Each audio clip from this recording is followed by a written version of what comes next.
sa natin ngayon.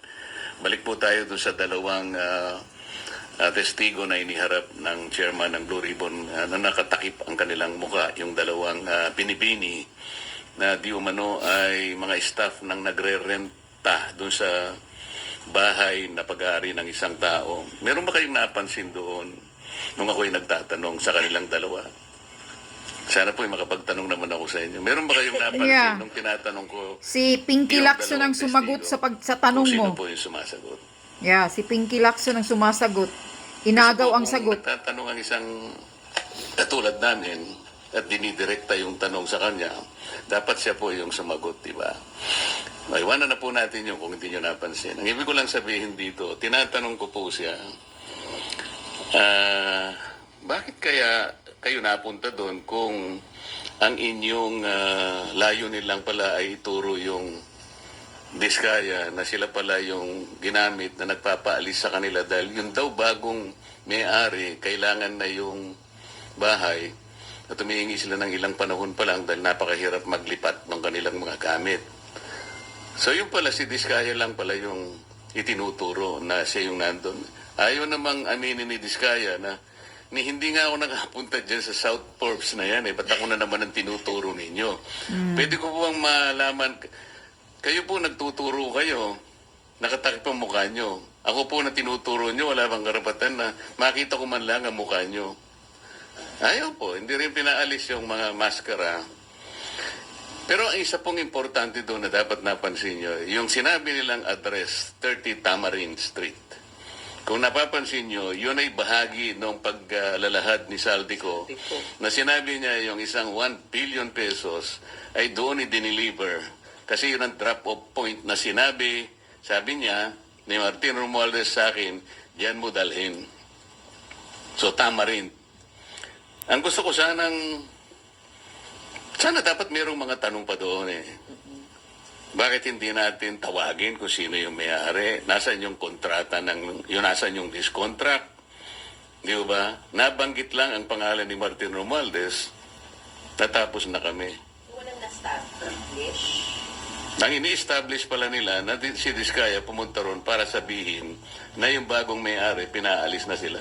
Anong weight nun, sir? Yun nga. Wala. Kaya gusto ko mapansin ninyo lahat. Bakit kinailangan pumunta pa sila doon? Yun lang bang gagawin natin? Ang mga tao, hindi ganun ang expectation po nila eh. Kaya po siguro napilitan kami na maglabas na ng minority report. Hindi na siya kung ano pa man bagay. Ang mga tao po kasi nagtatanong, ano po ba nangyayari na dyan? Simula po nung ako'y nawala na po na chairman at napalitan nga po. Nung ilabas namin si Gutesa, sinabayan naman yun ng aming legislative break. Matagal po yun. Hanggang sa mag-resign naman si Senator Ping. So, ang mga tao nagtataka. Ano na naman ito? Wala na bang ito? Wala bang closure ito? Hindi ba natin malalaman kung sino talaga ganito? Kaya napilitan po kaming maglabas ng minority report. Tinawag po naming minority report for lack of better term. Kasi po kung gagawin nating legal ito na isasang-ayon natin sa aming mga committee, sa ating Senate rules, hindi pa kami pwedeng maglabas kasi kailangan matapos talaga yung committee report. Hindi naman po kasi namin malam kung kailan talaga matatapos ito. Kasi nakalagay sa rules namin, kung merong dissenting or concurring opinions, ay isasama na lamang doon. This is neither a concurring. There's a moment. Wala nga katapusan yan eh, dahil paikot-ikot lang eh. Hindi talaga pinpoint ang mastermind dyan, Marcolita. Itong si Pinky talaga, balimbing. Concurring or dissenting report. Kaya tinawag namin minority report sa pag-aakala naming magagamit po ninyo. Nandito po yung aming observations, meron kaming findings, nandito yung issues, nandito yung mga recommendations namin, nandito po yung set of possible legislative measures na pwedeng at ginagawa na po namin na pwede naming i-file in aid of legislation. Meron pong mga potential personalities na pwede pong kasuhan. Ang totoo niyan meron po kaming, ayan po, nakalagay po rito Ang totoo po, itong minority report na to, I had a chance of disseminating this for the first time on December 11, 2025. Meron po kasing forum sa Quezon City. It was held in MICE Center in Quezon City. I-CARE po yung host. I-CARE means Interdisciplinary Conference on Accountability, Reform, and Engagement. Ito po ay hosted by the NCPAC of the University of the Philippines. I was one of the panelists, kasama po si then Chairman Popoy de Vera, andun din po si Congressman Erice. I recall that political analyst Malu Tikia was there also. And I think the Dean of the Political Science Department of the University of the Philippines. So sabi ko, dahil kaugnay naman po sa pinag-uusapan nating transparency, accountability, and reform, I took advantage of leaving one copy to the Dean of NCPAG. Pero meron din po kayong mga kasama doon. Hindi lang ganito karami. But I thought that there were media practitioners there. Sa minority report, pwede malaman sino-sino pa yung gusto niyong pakasuhan sa minority report? Sana po. Nandito po. Kayo na po ang... You will give us a copy, sir? Yes. Pero sir, pwede po one-night quick rundown para sa inyo po madami. Yan yung recommended sa kasi. Hindi mahaba ito. Hindi ako nagre-recommend, yung evidence ang nagre-recommend. Kasi lahat nyo, mapapansin ninyo, I had 3 investigative hearings, public hearings, when I was the chairman. And then, yung huling 3, si Senator Ping na. Kaya this constituted 3 hearings all in all. So we utilized the same resource persons, the same witnesses. We relied on their collective and individual testimonies. So, kaya namin na itong findings na ito. Sino po yung highest official or prominent personality na rekomendado po ninyong kasuhan? Merong question mark May nga sa... question Ano eh, oh. Makikita nyo rito yung mga kung... Para naman may konting suspense. Kayo nang tumingin. Sir, sorry, for soundbite purposes, sana for may we get the names of who you want to be charged to sana, sir? Sound bites. Hindi po kasi sir, Yung arrows kasi Alam naman ninyo kung sino-sino. nakatulong kay Speaker Romualdez. So, it's safe understanding po. Yung arrows kasi, base sa nagtuturo sa kanya at mababasa nyo dun sa kanilang mga testimonies individual.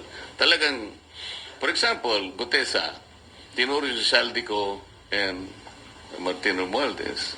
Si Diskaya, nabanggitin ang pangalan ni Martin Romualdez. At yung mga iba, si Alcantara, si Bryce Hernandez, pinagtuturo kung sino-sino at papunta lahat sa direksyon ni Martin Romualdez.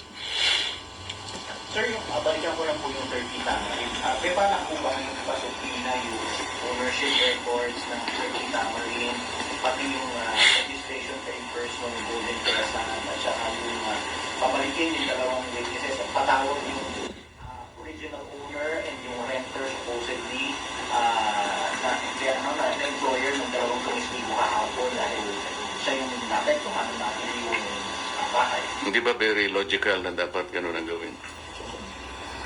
Palagi ko naman baka ganun ang gawin ni Senator Ping. Inaasahan namin na yun ang gagawin. Kung yun ang rekomendasyon nyo, i-recommend natin sa Blue Ribbon. Sen Aimee and At Sen... palagay ko, may recurring names, yung pangalan ng mga abogado na kasulat na proxy, hindi lamang sa 30 Tamarin na ulit-ulit na binabanggit, kundi dun sa foreign properties din. Yung Soto Grande yata, andun pa rin yung Attorney Paras at yung iba't ibang law offices na alam natin. Yusek na rin ng DOJ, si Senator Andres. Yusek Andres, di ba? Jess Andres. Pero hinihintay ko nga sana kahapon kaya nandun ako. Kasi initially parang ayaw ko na muna. Kaya lang dahil nakita ko sa listahan nandun si Yusek Traigi. Magkaso na kayo, sampahan nyo na Senator Marcolita kasi yung investigasyon ni Pinky Lacson wala yang patutunguhan. Pinapaikot-ikot lang, gusto lang talagang ididiin si Diskaya. dahil nakita ko sa listahan nandun si Yusek Traigib at nandun si Yusek Bernardo. Baka ako dito magkakaharap itong dalawa. Tama. So naghintay ako doon. And then naisip ko nga na sinabi nga ni Senator Ping during the hearings sa budget, sa plenary debates ng TPCC, talagang sinabi niya yung 8 billion na binibigay ni Yusek Bernardo kay Yusek Traigib. At si Yusek naman binibigay kay Adrian Bersamin. So iniisip ko, baka ako dito magkakaharapan, makikita natin yung tanungan kung saan papunta. Because ang sinasabi natin, di ba, wherever the evidence will lead us, palaging ganon. Bakit wala si Adrian Bersamin? Yun nga eh. Yan ang hindi kinasuhan agad. Sa inyo na rin po, Sen, isa na lang po. Bagamat di naman po kayo pinangalanan kahapon, pero may mga pasaring si Senator Lacson dun sa mga nangmamaliit, nangiinsulto daw sa Blue Ribbon hearing. Sabi niya, shut the F up. Sabi niya, your noise will not silence the truth. Neither does it provide any help in our investigation. Your noise cannot convict and won't even indict the malefactors of this flood control mess. Your comment on it. Sa palagay ko, hindi naman ako yun. Kasi alam ng kahit sinong senador na hindi pwedeng utusan ng kapwa nilang senador. Sa Senado, hindi naman pwedeng maghari-harian o magreyna-reynahan. Palagay ko, hindi rin ako yun. Hindi rin ako yun. At alam ko, hindi ako ang pinatutungkulan yun. You don't feel alluded to. I don't feel alluded to. Sir, bakit hindi nyo po ipinurso yun? Kasi as you correctly pointed out, dapat nadikdik din si Yusek Traigib doon sa supposedly kaugnayan niya kay Yusek Bernardo. But di nyo po pinurso yun kahapon? Pati yung kay Maynard mo din po? Kasi hinihintay ko nga na sila dapat ang pagmulan ng pag-uusap. Kung ako yung palaging nagtatanong, baka naman ako yung maingay na naman. Ayoko nang ako yung magsimula. Inisip ko lang na nando naman, nung sabihin ni Yusek Traigib na, kasi sabi ni Senator Kiko, kung dinideny mo yan, ibig mo sabihin sinungaling si Yusek Bernardo. Masasabi ko pong ganun, sabi niya. Sana nag-react di ba, si Yusek Bernardo. Bakit hindi siya nag-react? Alalahanin niyo, Yusek Bernardo was already admitted under the WPP. Kapag ang isang witness ay liar at hindi siya kumibo, baka ma-discharge siya as witness. Hindi niya ba kayang ipagtanggol ang kaso ng Estado? You should remember that the state must be assisted in prosecuting its cases. Mabigat ito, kaya nga tayo kumukuha ng testigo that will be placed under the WPP. Yun po yung pinaka-prinsipyo. Palagi kasing sinasabi ng iba, si Marculeta, palagi niyang dinidepensa si Diskaya. Mali po yun. I'm only trying to point out na gusto kong gamitin kahit sino. Nagkataon lang si Diskaya lang ang matapang out of the initial 15 contractors. Kaya ganun po nangyari. Gusto niya magpa-WPP dahil kaya na po na nangyari. Natatakot sila. Under the law naman, kailangan silang tulungan basta nag-apply sila. Nagkaroon nga ng problema lang na pinipilit ng DOJ yung restitution na silang hindi na magkaintindihan ng taong yun sa restitution. Alam naman niya na hindi totoo yun. Kaya palaging ganun ang usapan. As siya rin alam niya, under the WPP, ang sinasabi na confidential lang ay yung proceedings of the application as well as the action taken by the DOJ in relation to that application because that's under Section 7. Under Section 1, kailangan panatilihin mong confidential yun. Otherwise, you'll be penalized. So, pero pag-uusapan ay questions coming from us, hindi niya pwedeng gamitin yun. Tapos sabi niya, wala raw silang sinasabing restitution. It was no less than the then Secretary of Justice who floated that idea. Hindi namin basta-basta i-accommodate yan. Kailangan bayaran niya yung kanyang mga pinagnanakaw. O yun ang pinagbasihan naman ng ating Senate President ngayon. O nga naman, sabi niya, sinabi ng Secretary of Justice, kailangan magano sila. Pero wala po sa batas yun eh. Wala talaga. Correct. We need to get more of these people kahit na mahirap kasi nga kailangan nating ma-identify yung ugat, yung pinakamalaking isda. kung wala kayong protection na ibibigay sa kanila, ba sila magsasalita? Initially, he mentioned 17 congressmen. Yeah. Meron po bang pinatawag na 17 congressmen? Yeah, So, sa type of, 17 congressman, nga ang nga. sabi nila, co-buddies. Tinakpan na, hindi wala nang kinasuhang 17 congressman. Ang pinabilisan kinasuhan ngayon, pinalabasan ng warrant of arrest, si Bong Revilla. Grabe talaga tong administrasyon na to, nakakagigil. Ang sabi nila, co-buddies. Pero sa susunod po na hearing, you're planning to pursue that angle po yung kay Yusek Olaybar, then yung binanggit nyo po yung kay Adrian Bersamin. I-request nyo rin po ba na ipatawag yung Adrian Bersamin? Parang yun ang gusto ng media. Sige, gawin natin.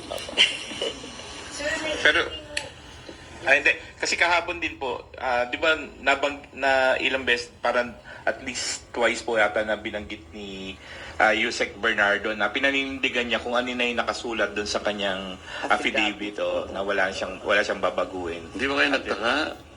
Hanggang doon lang. Dininay, naninindigan ako. Ba't hindi natin ipursige? Kaya hindi naman ako ang chairman. Kaya naman. Yun nga, ang problema kay Pinky. Kaya nilagay si Pinky dyan eh. 6 out of the 9 members of the minority. Kasama si Sen Aimee. Tama yun. Ma'am, sinabi nyo kasi agree kayo sa laman ng minority report, may mga pagkukulang sa nangyayaring hearing ngayon. Kasama po ba doon na gusto nyong isama sa investigasyon yung mga nilabas na video ni Zaldico? Ang sinasabi ko, kinakailangan imbestigahan yung nabanggit doon. Halimbawa, yung Paul Estrada, Mark Tiscay, sana ba yung mga yun, ano? Marami kasing sinabi doon na talagang napakabibigat. Kumbaga, critical leads in the investigation that need to be pursued. Tulad ng sinabi ni Senator Marcoleta, parating bitin. Yan, nababanggit. Tapos hanggang doon lang, papara. Hindi ba dapat pursigihin yun? Yung 8 billion na sinabi na ni Yusek Trigib, hindi ba dapat tanungin din yan kay Yusek Bernardo at alamin din kung talagang kumpirmado? Ano nangyari doon? Kaya parang laging bitin eh. Laging may kulang. Laging pinapara. Whether on purpose or nakakaligtaan, talagang humihinto. Talagang bitin. Alam nyo, napansin nyo ba kahapon? Sabi ni Yusek Trigib, na dinideny ko po lahat yan. Sabi naman ni Yusek Bernardo, I stand by my statement. Ang sabi ni Chairman Senator Lacson, mahirap banggain yung mga facts ni Yusek Bernardo. Sabi niya kasi doon yung pinagkuhanan kanya ng yung sinasabi nating amount dito ay nanggaling sa GAA. Totoo yun. He was mentioning about 2.8 billion pesos. So alam ni Senator Lacson, nandun talaga. So mayroong resibo. Gusto ko ipurso yun. Di ba dapat? Kaya lang hindi naman ako ang chairman. So, with due respect to the chairman, dapat Yan bigyan na natin eh. Yan na ang mahirap eh. Kaya ka nga, pinapalitan eh. Senator Marcolita, nilagay si Pinky. Yan ang mahirap kasi nakaupong hindi abogado. Parang nagdadrama lang, naglalaro lang. Bitin yung mga tanong. Kaya nga, nanonood ako kahapon sa sa investigasyon nyo doon. Nang nagtanong ka, Senator Marcolita, sa dalawang mga mga katulong yung babaeng nakamaskara doon, ayan, si Pinky ang sumalo, siya ang sumagot. Nakakahiya ka, Pinky, Lacson. Malis ka na dyan sa press con, ibalik mo na kay Marcolita dahil gigil na kami. Habang nagpapatuloy kayo, Lacson, sa mga investigasyon yung bitin, nakabitay lahat, wala namang pagdidiin, na pag-imbestiga, na pagtatanong, lalo kaming nanggigigil na nakikinig, Lacson, tandaan mo yan, akala mo, masaya na kami na pinagpatuloy nyo, kunyari, yung investigasyon nyo, hindi yan ang gusto namin. Mismo yan, si Senator Marcolita ay nagtatanong hanggang saan, ang paikot-ikot, Bakit hindi tinutumbok na talaga direct to the point ang mastermind? Alam naman namin, Pinky Lacson. Tandaan mo, hindi kami stupido, hindi bubo ang tao. Alam na alam namin kung sino ang mastermind. Yung mga pasabog ni Saldico na mayroong ebidensya si Saldico, iyan ang hindi mo dinidiin na ipatawag na paimbestigahan. Ayun na nga, sinabi na ni Marcolita, nasaan yung 17 congressman na kasama, sangkot doon sa pasabog ni Saldico. Hindi kasinungalingan yung mga pinagsasabi ni Saldico. Dahil isa siya na involved doon sa pagpirma ng budget. Kasama siya doon. Kaya puro katotohanan yung pinasabog ni Saldico at doon kami naniniwala, Lacson. Tandaan mo yan. Alam mo ba na lahat kami ay naghihintay kung kailan makukulong ang mga congressman na sangkot na mga magnanakaw. Inubos na ang pera ng bayan, Lacson. Wag mo nang paikot-ikutin pa. Iyang mga Yusik, yan, sinasabi na mismo dito ni Marcolita, si Yusik Bersamin, Adrian Bersamin, asan? Bakit hindi mo pinatawag yan? Ano ba talaga? Protector ka dyan, Lacson? Kaya ka pinalit kay Marcolita bilang isang chairman ng Blue Ribbon dahil ikaw ang protector? O magkano, Lacson? Tinatanong lang kita, magkano? Sa pagprotekta mo kay Romualdez, sa mga sekretaryong involved na pinasabog ni Saldico, iyan sila ni Bryce Hernandez, iyan sila ni Alcantara, Yusik Alcantara. Umamin yan sila. Mayroon na silang pag-amin noon. Bakit yan sila ginagawang mga state witness? Yan sila dapat ang makulong. Pero ngayon, nagpapalabas ng warrant of arrest na mga sabi-sabi lang ni Bernardo na involved yung mga senador. Ayan.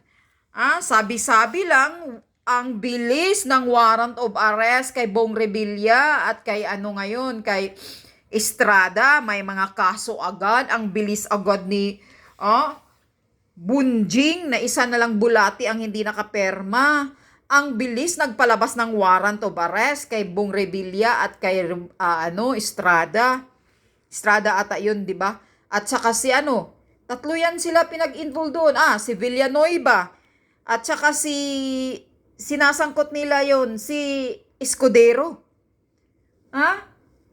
Yang mga sabi-sabi lang na wala pa talagang ebidensya na lumabas na katotohanan, agad pinalabasan ng kaso. Pero yung mga sinasabi ni Saldico na mas kapanipaniwala dahil si Saldico isa na pumipirma ng GAA budget. Sino pa ba ang huling pumirma ng budget pag-approve? Pagkatapos ni Speaker Romualdez Tambaluslo, sino pa di si Bangag, Marcos Jr., magkasabwat ang mga yan. Alam niya ni Bangag. Hindi ko makakalimutan lagi yung sinasabi ni Tubby Tiangco. Si Representative Tubby Tiangco na mismong nagsasabi na sa harapan niya, pinagalitan niya si Martin Romualdez at si Saldico. So meaning alam ni Marcos Jr. ang mga pagnanakaong insertion na ginagawa sa budget. Mismo daw si Marcos Jr. nagsasabi, ilan pa bang gusto ninyong bahay sa Porks Farm? Ilan pa bang gusto nyong condominium? Ilan pa bang gusto nyong sasakyan? Ilan pa bang gusto nyong kakaining caviar? Ilan pa ba ang gusto niyo? Ang dami, pinagalitan daw ni Marcos si Tambaluslut at si Saldico sa harapan. Naririnig ni Tiangco, andoon daw siya. So, bakit? Tapos naniniwala agad kayo na dinideny na naman ni Marcos Jr. na wala daw mabigat na ebidensya laban kay Martin Romualdez. Kaya wala maniniwala sa iyo, Marcos Jr. Akala mo bubo kami? Maniniwala kami lahat sa mga cover-up ninyo? Pinky Lacson, wag nyo kaming gawing bubo. ikaw ang bubu dyan na isang chairman ng Blue Ribbon. Ibalik mo kay Senator Rodante Marcolita. Bubu ka, inutil ka, talagang inutil ka. Kaya yung sinasabi mo, what the fuck up, yung mga nag-iingay, na inutil kayo, inutil ka talaga. Dahil pinapaikot-ikot mo. Pag nagtatanong ka, yung mga pinasabog ni Saldico dapat, yun sana ang dinidiin mo. Kay mismo si Saldico, mayroon siyang mga ebidensya.